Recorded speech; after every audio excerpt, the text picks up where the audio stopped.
Senhoras e senhores, hoje o Zenkai vai fazer história na vida de vocês, porque tem uma pessoa aqui que fez história na vida da gente.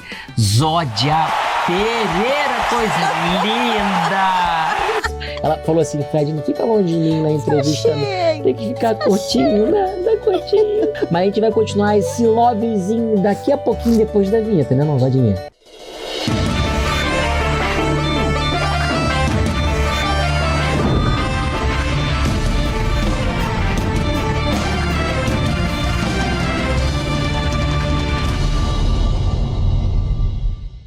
E é claro que esse programa cheio de carinho não podia deixar de acontecer se não fosse os nossos apoiadores, começando pela linda MyPicard. Porque se você vive o universo dos colecionáveis, a MyPicard é a parada obrigatória, porque é o maior marketplace de cards avulsos e colecionáveis do Brasil. Reúne tudo o que você precisa para fortalecer seu deck, encontrar raridades e completar sua coleção. Pokémon, passando por Magic e muito mais, é o ponto de encontro perfeito para quem joga, coleciona e quer fazer grandes negociações com praticidade e segurança. E quando o assunto é mergulhar em mundos incríveis, a Devir está pronta para abrir as portas para sua imaginação, com um catálogo repleto de RPGs, jogos de tabuleiro, card games, livros e graphic novels. Ela conecta fãs a aventuras épicas, desafios estratégicos e histórias inesquecíveis. Há décadas fazendo grandes sucessos para o mercado de línguas portuguesas e espanhola, a Devir continua transformando paixão geek em experiência que reúne amigos, famílias e comunidades inteiras em torno da diversão. Obrigado, seus lindos da vida. Viu só, Zodinha? É que nem eu e você, muitos carinhos, muitos carinhos. Fica longe de mim na entrevista, tem que ficar curtinho, né? Dá curtinho. Fala meu nome direito, né? Meu nome direito. Meu Deus do céu, é um vexame. Zódia. Zódia. Zodja. Você tem que falar um Zódia assim, Já. Zodja. Pode ter que ser o de já mesmo? Já, porque meu nome foi criado pra mim, cara. Pra ninguém, mas... Não, depois tem um monte de cópia. Mas eu sou a primeira. Porque ele foi criado pra mim. Foi criado mesmo? Assim, sua mãe criou o nome, não existia esse nome? Não tem origem? Eu sou a primeira do mundo. Na verdade, Zodja. ele é um erro de pronúncia. Oxi. O nome original é muito mais simples. É Zoya. É um nome romeno. A mãe estava lendo a história de uma jovem romena. E ela, como falava espanhol, ela pronunciava o Y como se fosse DJ. Então ela lia Zodja. Aí, um pouco antes de eu nascer, meu pai conheceu um russo e ele disse: não, o nome é Zoya. Mamãe disse: não, minha filha é Já. Então, faz favor de dizer meu nome direito. Tá bom. Zodja, tipo Djavan. É que nem Djavan. Será que a mãe de Djavan vem depois, cara? Mas é claro que vem depois. Mas será que a mãe de Djavan falou esse nome não é Yavan? Não, não é Yavan, não. É Djavan. Lembra? A Zódia me ensinou isso. Exato. Ela lembrou de mim. Rapaz, você tá... Já. Foi colocou isso já? Foi. Sua mãe também era da veia artística também? Porque você falou que ela lia, que ela tinha essa coisa... Eu sou filha de artistas. Eu sou Sério? filha de atores. A primeira diretora da minha mãe foi a minha avó. Caramba. Mãe da mamãe. E nunca tinha visto teatro, nunca tinha visto nada disso. Ela era semi-analfabeta. Não, ela era analfabeta. Mas ela dirigia a mamãe. Ela pegava a mamãe, colocava em cima da mesa com 5 anos, ia repetindo as cançonetas, as coisas que ela sabia. Minha mãe decorava e minha mãe fazia show no interior da Bahia. Mamãe foi criada em... Como é que chama?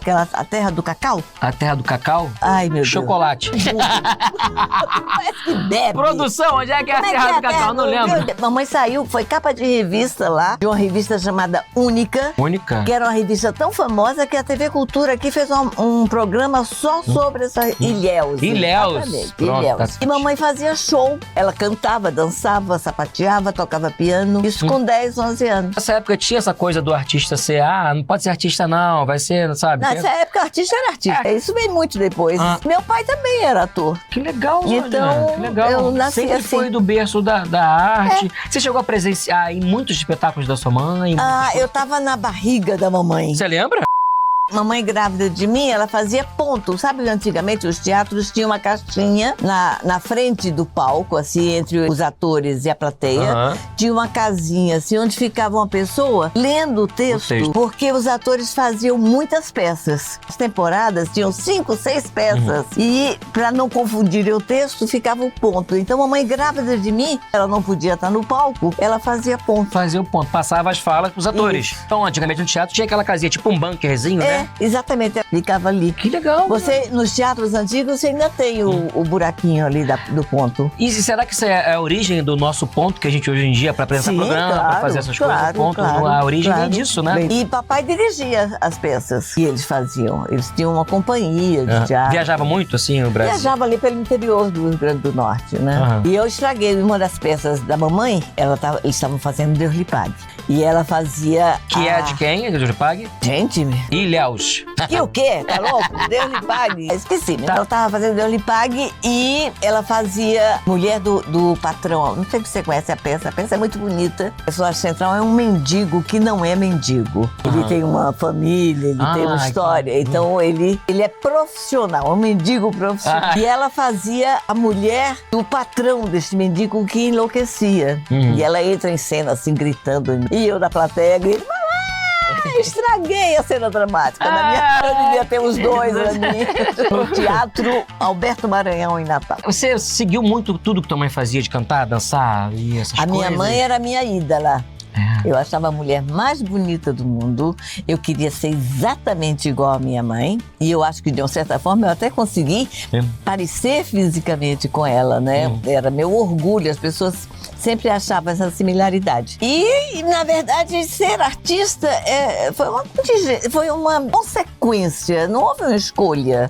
Porque já veio dela, já veio. Em nenhum momento. Não, mas minhas irmãs não seguiram, né? Eu acho que a minha ligação com a mamãe fez isso muito forte. Eu comecei declamando, né? Eu era arroz de festa. Aquela menininha engraçadinha que as amigas não suportavam, porque tinham que parar de brincar para ouvi-la declamando. Eu comecei como arroz de festa. Aí depois um dia me chamaram para fazer Chapeuzinho Vermelho. Eu estreiei num festival de teatro no Teatro Marechal Deodoro, em Maceió. E depois fomos... Você viajou muito, né? Depois fomos pro Santa Isabel, no Recife, né? Pequenininha, quantos anos? 10, 11 anos. 10, 11 anos. Era um espetáculo sério, não era essas coisas... Não, era uma coisa séria, muito bem dirigida por uma diretora que tinha saído aqui da Escola de Arte Dramática de São Paulo, Maria José Campos Lima. Aí depois do Chapeuzinho Vermelho, eu fui chamada pelo Teatro de Amadores de Pernambuco, que era uma grande companhia de teatro em Recife, para fazer O Tempo e os Cônoes. E eu fazia uma personagem que tinha 17 anos, é uma peça lindíssima, nossa. E eu tinha 13. E fui indicada, com esta peça, eu fui indicada ao Prêmio de Revelação. Aí em Recife, que era o Samuel Campelo, era o prêmio. Meu pai tinha ganho já, uns anos antes desse prêmio. Você já tinha alguma referência, sem ser sua mãe, assim, televisão, no cinema, no teatro? Não tinha televisão, não tinha televisão nessa época, não. Eu me lembro que a primeira peça de teatro que meu pai me levou no Santa Isabel para assistir, eu devia ter uns 8, 9 anos, mas eu já era muito metida, sabe? Você era metidinha mesmo, Eu era muito chata. Eu saí da peça assim porque o menino era muito ruim. Eu já tinha esse senso crítico. Eu falei pro meu pai, nossa, meu pai, ele canta muito. Falava que ele cantava, né? Que era um menino batatinha, essas coisas. Lá em casa não podia. Porque lá em casa não podia, não. Mamãe e papai, quando me dirigiam, era tudo... Natureza, tem que ser natural falando, você não tem que ser... Exatamente. Eu saí do teatro falando mal do menino, que eu nem sei quem era. Ela fazia teatro antes de mim, eu já tava falando mal. Mas você acha que isso é um estilo de arte, um tipo... Porque a gente tem as produções, né? Você acha que é um tipo de interpretação? Porque tem tipo a coisa que a gente fala que é shakespeariana. Estou aqui, meu bem, venha comigo. Shakespeare não quer dizer teatro mal feito. Não, sim, não, mas eu tô falando que é um estilo, pode ser um estilo. Não é. Ele realmente cantava. Cantava mesmo. Batatinha, quando nasce, se esparrama pelo... Aquelas coisas de quem não entendeu o teatro, né? E quando declamava, eu não podia cantar, porque a mamãe não deixava. Então eu já estranhava aquilo, né? Já doía no ouvido. Já me incomodava. Já incomodava. Você cantava também? Não, a única coisa que eu nunca fiz foi cantar. Tem vontade? Eu tinha muita vontade, mas depois eu me acalmei. Porque, apesar de eu não ter teatro musical no Brasil naquela época, tinha muito filme musical, né? Um dos filmes que eu jamais esqueço é o West Side Story, né? Amor, Sublime Amor, que eu saía do teatro, do cinema dançando, cantando, mas eu não cantava nada, não. Porque lá em casa, como nós éramos 3, cada uma fazia uma coisa. Então, para não se misturar, para uma não tomar o espaço da outra, eu dançava, dizia poesia, então já fazia muita coisa. A outra só cantava, a outra era engraçada. Então, cada uma fazia uma coisa. Você tinha o elenco de uma série, mas dentro de uma casa eu não sabia. Então, mas não misturava, não, para não ocupar o espaço da outra. Entendi. Cada uma tinha seu espaço. Então, a única coisa que eu não fazia era regra imposta ou era natural? Era meio imposto. Você não pode cantar porque eu já canto. Não tinha. Não, mamãe é que não deixava. Mamãe botava as coisas no lugar. Ela cantava, dançava, fazia tudo. Mas como eram 3, ela dividia. Dividia pra todo mundo. Ela dividia o talento dela, entendeu? E como era com suas irmãs? Vocês brincavam muito com isso? Havia uma distância muito grande entre eu. Eu era meio sozinha, porque elas tinham 4, 5 anos mais velhas que eu. E a caçula que veio depois, veio 15 anos depois de mim. Então eu fui meio filha única. Mesmo quarto, mesma... Mesmo quarto. Todo mundo junto. Naquele, imagina, quarto separado, com TV, sabe? Não existia. Época de fome, você não sabia se ia comer. E a gente tinha uma vida bem desafiante, porque eu tenho uma história política muito... Meu pai era do Partido Comunista. Então a gente passava muitos desafios mesmo, falta de comida mesmo em casa, quando a gente foi para Recife. E outro que depois, aí logo um tempo depois, na época da ditadura, meu pai é sequestrado e morto, né? Sério? Então, essa época toda, mas ao mesmo tempo, toda a nossa história era muito rica, muito feliz, muito cheia de músicas, muito cheia de artistas. A nossa casa estava sempre cheia de elencos. Procópio Ferreira, quando ia para Recife, ia lá para casa. Você era amiga do Procópio Ferreira, sim? O Procópio? O Proprô? O Procopinho? O Procópio, ele ia para lá fazer Essa Noite Choveu Prata. Era um espetáculo de 3 atos, era um monólogo, com 3 atos, onde ele fazia 3 personagens. Quando terminava, o último personagem era um ator contando as suas artes. E aí ele fazia uma brincadeira lá com os meus 8 anos de Cassimiro de Abreu. E quando terminava o espetáculo, ele descia com todo o elenco e me fazia subir para imitá-lo. E já confiava em você assim? Total. E disse para mim no camarim, eu e ele, meu pai, ele disse pra mim o monólogo das mãos. Só pra mim, assim. Nossa, que lindo. Eu era menina, isso. cara. É uma história que eu tenho guardada. Nossa. São os meus arquivos de lembranças. Linda isso, que coisa linda. Procópio era uma pessoa muito querida, assim, ele... Então ele também tinha contato com as outras irmãs, era só assim com você? Não, com a família, Com a família toda, Com a família, mas aqui eu devia ser engraçadinha. Bonitinha, talentosa, aquelas coisas. Eu quero ser amigo da Zódia porque ela foi amigo do Procópio Ferreira.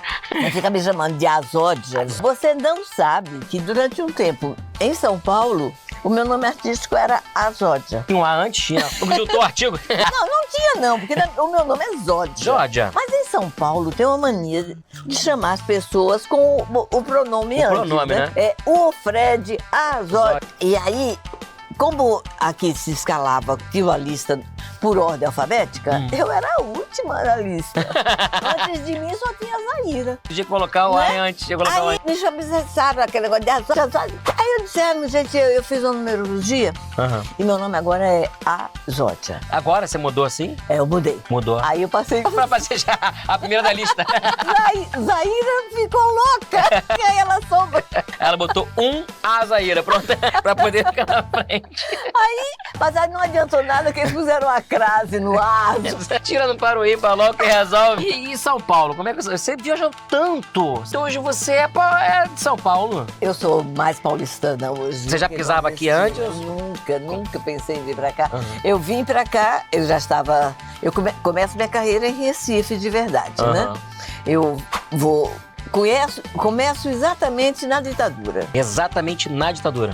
Por causa da ditadura. Porque na época do golpe, minha irmãzinha estava com 2 aninhos, a minha irmãzinha caçula. Papai vai para a clandestinidade, que ele começa a ser perseguido pelo sistema e alguém tinha que trabalhar. E a única coisa que eu sabia fazer era aquilo. Então eu começo fazendo teatro profissional. Eu estreio com Beijo no Asfalto. Nossa, isso é clássico. Com Beijo Beijo no Asfalto. Antes do beijo, faço do Isaac Gondim Filho, A Hora Marcada. A Hora Marcada. A Hora Marcada, aí eu entro no Beijo no Asfalto. E aí sou chamada pra televisão, em Recife. Eu já tinha dançado na televisão em Recife e eu inaugurei como bailarina, que eu era bailarina também. Aí eu me profissionalizo na televisão em Recife. Vem o golpe, quer dizer, eu estou no meio do golpe. Meu pai vem pra São Paulo como clandestinamente. E vocês sempre com ele ali? Sempre. E aí papai não conseguia ficar longe da família. E aí ele traz a gente pro Sudeste pensando em voltar a ficar junto, porque a gente ficou muito tempo sem se ver, né? Ele vem pra cá, a gente vem, mas aqui a coisa recrudesceu, foi ficando pior.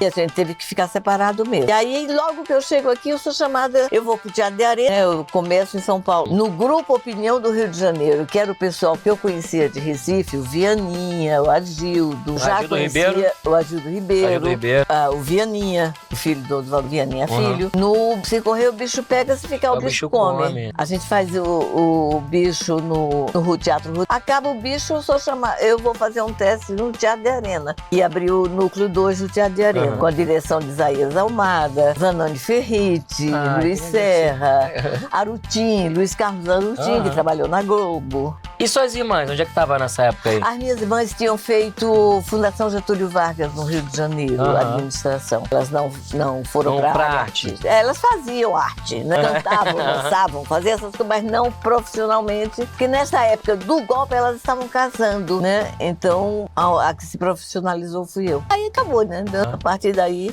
aí eu venho pra cá, sou chamada pela Bandeirante, porque o diretor da Bandeirante era diretor da TV Jornal do Comércio, onde eu comecei em Recife. Ele já me conhecia e me leva pra lá. Eu começo fazendo novela com Os Miseráveis, uma novela belíssima com um cara. O senhor elenco era a nata dos atores brasileiros de cinema.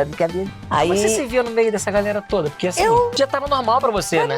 Já era normal. Eu nunca fui, porque era tão natural viver Só no ia meio. acontecendo, ia acontecendo. A minha vida foi assim, ela ia acontecendo e ser artista era o que eu era, então não tinha diferença de mim pra fulano, não tinha essa coisa. Eu sou fã, nunca fui fã das pessoas, gostava do trabalho delas. Mas você admirava os seus colegas de trabalho. Pois é, eu gostava do trabalho delas, mas eu não tinha essa coisa de... não tinha, porque era natural. Você já estava dentro, você não via de fora, já estava dentro. Mas aqui em São Paulo eu levo um choque, né? Porque quando eu entro na Bandeirante, a gente começa muita coisa, novelas, e chega o Sítio do Pica-Pau Amarelo. Eu achei aquilo tão antigo. Não, uma coisa antiga, porque o sítio aqui, aí eu fui saber que estava em cartaz desde 1953, o Sítio do Pica-Pau Amarelo. Começou em São Paulo. No teatrão. Começa no teatro e vai pra TV. A TV Cultura da época, não é essa TV Cultura, né? Depois TV Tupi. E ficou 15 anos. E vai pra Bandeirante. Quando a Bandeirante inaugura, ela vai buscar um grande programa infantil mais famoso, né? E eu fui chamada... A peça já se consolidava já tinha tava público, gigantona já. Aí eu sou chamada pra fazer Peter Pan. Nossa, eu era apaixonada por Peter Pan. Nossa, bailarina, né? Então era glória, era maravilhoso. Aí um dia, eu não sei o que aconteceu, deu um pior lá, produção, não sei o que foi, aí o sítio acabou. Aí o diretor me chama, o diretor artístico da Bandeirante me chama. Jorge, nós temos uma ótima notícia para você. A partir de amanhã você será a Emília. E você já queria fazer a Emília? Eu parei. Não, eu queria fazer Peter Pan. Peter Pan? Imagina, Peter Pan maravilhoso, a glória. Aí eu digo, não posso, não vou fazer. De jeito nenhum. A Lúcia Lambertini tem 15 anos no personagem, eu não vou substituir. Não, tudo bem, então você está despedido. Oxe! Aí eu dei uma respirada. Começo quando? Mas olha! Por que você falou isso, cara? Porque eu ia pra rua, cara! Eu tinha que pagar aluguel, comida, eu já morava sozinha. Eu não tinha opção.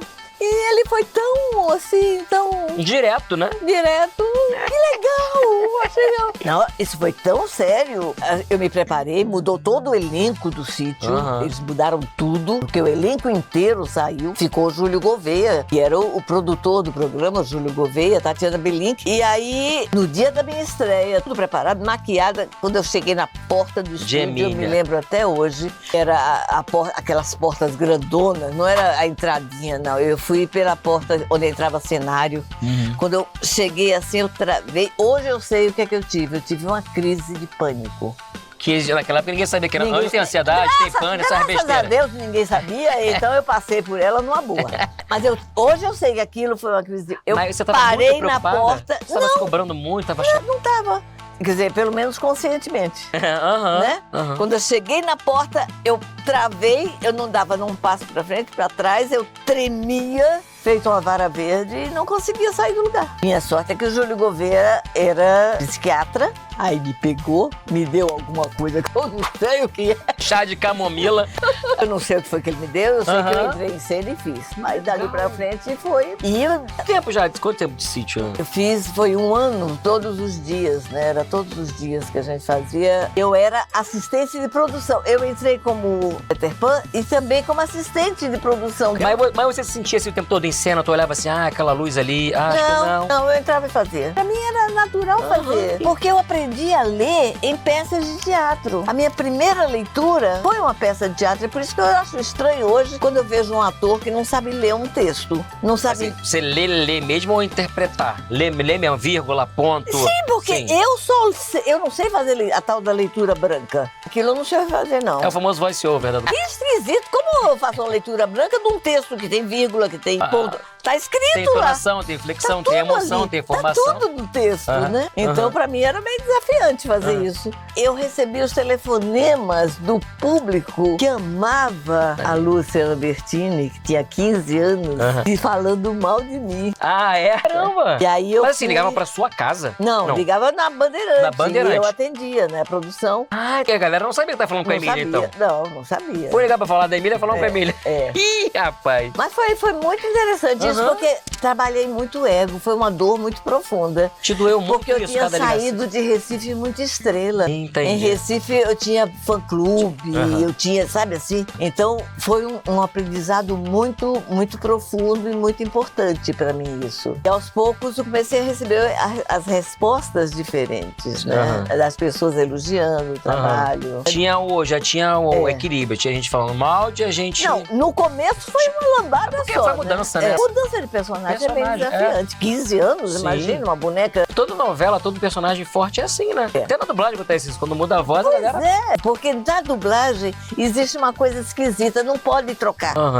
Mas como não pode trocar? Se o cara troca até o ator lá. No próprio Game of Thrones, eles trocaram um ator completamente diferente um do outro. Tem várias coisas. E como é que você não troca a voz? Como assim? Qual é o problema, cara? A gente, na dublagem, a gente tem uma posse do tal do boneco que é muito curiosa, que nenhum ator tem. Em lugar nenhum. Quantos James Bond teve? Não existe isso. O personagem não te pertence. Só quando você tá fazendo. Quando você é ali, né? Mas Homem-Aranha, tem vários Homem-Aranhas, vários atores. Mudou a voz. Mudou já a voz. Com certeza. E não tem porquê. Não, é meu boneco. Que é meu boneco? Para com isso. Supera. Eu passei por alguns desafios por ter que trocar personagens, né? É normal, né? Porque as pessoas falam. Hoje em dia tem redes sociais que as pessoas falam. Tem aquela coisa do mas hoje já tá explode mais brando. Tá mais brando resolver. Entendeu, né? Aprendeu, tá entendendo, né? Tá entendendo. Que legal isso. E você, assim, e essa coisa do teatro, da sua mãe, sabe? A sua vida ser toda artista, isso você já parou pra pensar, cara, se eu não fosse... Eu sei que é normal as pessoas até perguntarem, mas se você não fosse artista, você teria... Porque, assim, eu tenho vontade de ser piloto de caça. Eu queria ser piloto de caça. Se eu não fosse há muito tempo... Você gosta de caçar, né? Adoro caçar. Mas eu queria muito, eu fui militar, eu queria continuar a ser militar, que nem meu pai, queria ser pilotão de caça e tal. Se eu não me visse nessa situação, acho que eu teria embarcado mais. Não, a outra coisa que eu sou também, e que é natural e que é uma coisa tá ligada à outra, eu sou terapeuta, né? Ah, é mesmo? Eu sou terapeuta, eu sou trainer em programação neurolinguística, que era um trabalho que eu fazia com o corpo, né? Eu fazia uma terapia corporal, que eu chamava de bioterapia, que depois eu descobri a programação neurolinguística, eu vi que eu já fazia aquele trabalho. Já fazia isso. Como tudo na sua vida você já viu, você já se pegou fazendo. Não é doido? Não é doido isso? É muito doido. É uma faculdade ambulante. E nunca fiz faculdade na minha vida. Olha isso. É verdade. E hoje, de repente, eu me vejo mestra. Me vejo, as pessoas me professor. Não sou professora, meu amor. Não, mas aqui na dublagem, não, você vai ser meu colega, você vai estar na bancada comigo, não tem essa de professora. Eu estou professora, Eu tô passando aqui uma coisa que eu soube antes de você, só isso. Acabou. Só isso. Eu estou professora, né? Eu só tô passando o que aprendi. Nada disso. Muitas aulas, dá muitas aulas, todos os workshops, tudo está lá, né? Não, dublagem eu não gosto de dar aula. Eu dou aulas de programação linguística, né? Essa parte eu gosto muito de fazer. Hoje já estou passando adiante também. Mas eu gosto muito de cuidar das pessoas. Que legal. Eu acho que o teatro me deu isso, né? sabe? Eu acho que o fato de você viver um personagem, de você sentir personagens, sentir outras pessoas né, no teu corpo, faz com que você olhe para o outro e sinta também o outro com mais facilidade. Uma ligação, né? Próximo programa, papo incrível com esse ser humano maravilhoso, gente. Ai, obrigado por você estar aqui. A gente se afastou, mas tem que ficar juntinho. Segue a gente nas redes sociais, Fred Mascarenhas, Zodja. Por favor, de Djavan, mas só que o Djavan que aprendeu com ela, tá? Só pra ficar claro. Que sacanagem.